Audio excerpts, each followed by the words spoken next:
Қайырлы күн.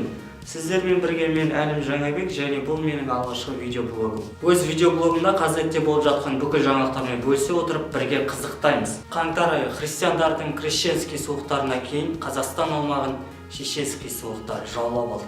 Оның бірі Астанадағы осындай дауылдар.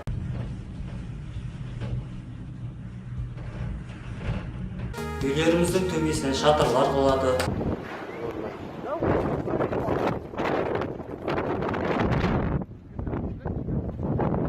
Көліктеріміз қотталмай қалды. Тіпті желдің өзі біздің қайыққа барып, қайыққа қайтуымыз керек екен айтып отқандай. Дәлізден түсіп тарады, кеудем жылып әр. Ой-ой-ой. Упал. Менің ойымша, Астанадағы қатты соғыстан ең көп жапа шеккен осы екі қыз болар. И тишина, данная навек. Дождь, а может быть, падает снег. Все равно бесконечно надеждой согрет.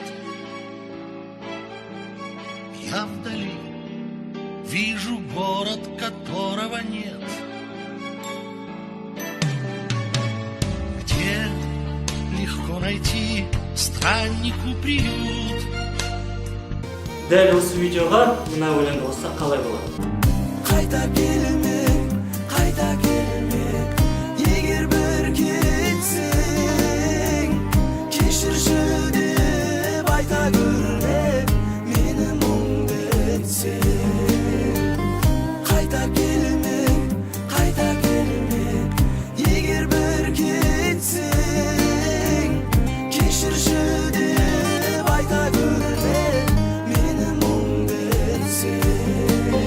Өзіміздің алғашқы шығарылымымызды дәл осындай сүйкімді балақайлардың видеосымен аяқтағымыз келіп отыр.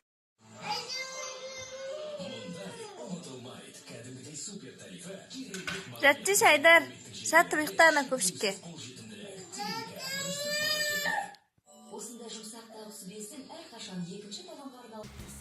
Айтқым келгені, табиғаттың тосын мінезіне қарамай, бір-бірімізге көмектесейік, және бір-бірімізді жылытайық. Алдағы уақытта дәл осындай форматтағы видеоларды күтіңіздер. Сіздермен бірге болған мен Әлім Жаңабек, және де бұл қаз бала. Қош аман сау. Пока-пока.